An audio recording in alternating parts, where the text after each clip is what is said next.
as the case for doing hard things, or in this case, right, SHIT. I'm trying to not use foul language as best I can, although it does sound a little bit more forceful, more impenetrable. And so there is a case for using that word if need be. But let me go ahead and lay it out for you. So I've noticed that there's two things. I've come to the conclusion that there's two things that can wake somebody out of their stupor, that could sort of galvanize them and energize them to make something of themselves, to put their imagination into reality and externalize their imagination. And the two things are this. One is trauma. The amount of things people have been able to accomplish as a result of running away from their trauma is, quite frankly, amazing. So many people that you can look for. Study any of the greats, and you'll see a lot of them were motivated by something that happened to them in their past. And that sort of scar can only heal itself by constant distraction, movement, changes, a flow, things of that nature. So that's a big part of it. That's a big motivating factor as to why people get things done, why people get as far as they do, because of that trauma. Okay, that's one. They're coping with something. The other thing is the other one is someone that has a deep insecurity, or if they're ugly. The amount of energy that comes into making something of yourself when you know that you have these deep insecurities is also on par with trauma in terms of being able to motivate somebody to get there, to get out and do something with themselves. Unfortunately, if you're not in one of those two camps, then you begin to wonder, well, what do I need to do to make something of myself, or the case of doing hard things that I don't want to do? What do you do then? And I know a lot of people that are in the case, that are in that situation, right? That don't really have a need or trauma or deep insecurity that they need to deal with. And so they don't really need to work that hard.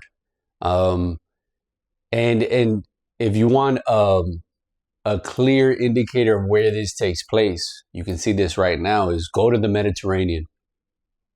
People there are quite literally resting on their laurels. They're basking in comfort. They're surrounded by beauty. Their needs are entirely met. They have no reason to make anything of themselves, right? And so I think a lot of people that are in that boat can attest to that, right? They get very comfortable. They don't really have to work so hard. They're not motivated by any sort of insecurities, or they don't have any trauma that they could tap into. And so it becomes difficult for them to day in and day out get the work done. I have a buddy of mine who spends 15 plus hours on the couch, right? He's got backaches, for God's sakes, from lounging so much. And what does he do? He spends his entire day scrolling through Twitter/X, interspersed with a little bit of Hinge/Grindr, and then kind of mingles that in there with some Netflix or some HBO Max.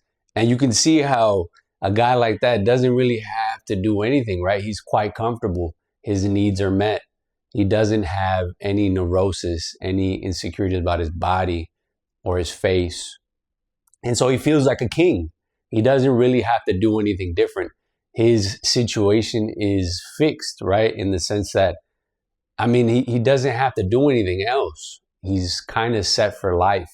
And so I don't really blame a guy like that, but you got to find something, if you are indeed in that position, that's going to galvanize you, energize you, and sometimes people they'll purposely manufacture like heartbreak or some type of trauma. They'll do dumb things, adventurous things to sort of find something, tap into something that will make them want to do something with themselves. Because like I said, otherwise the prospect of laying on the couch for 15 hours is there. It's imminent for a lot of people. There's plenty of people that are using that as a lever. And then what ends up happening is that you wonder why these people get depressed. It's like, well, you've been lounging around the entire day indoors, ruminating, right? But you don't have enough energy to get outside and do something. And I think that's the concern. It's a slow death. It's a comforting death for sure. But look, at the end of the day, you have to think to yourself, okay, fine, I don't have any traumas to tap into. I don't have any insecurities to tap into, but at least you can at least you can say that you made something of yourself. I think that should be enough, frankly. Um, I don't think you need more than that, really, other than just to say, look, I want to make life interesting. I want to make beauty a thing. I want to be able to look back and say I did something. And that should kind of be enough. I don't think you need more than that, really. Because I thought to myself, like, damn, if I don't have trauma and I don't have any like real deep insecurities, what am I supposed to do? Where do I go from here?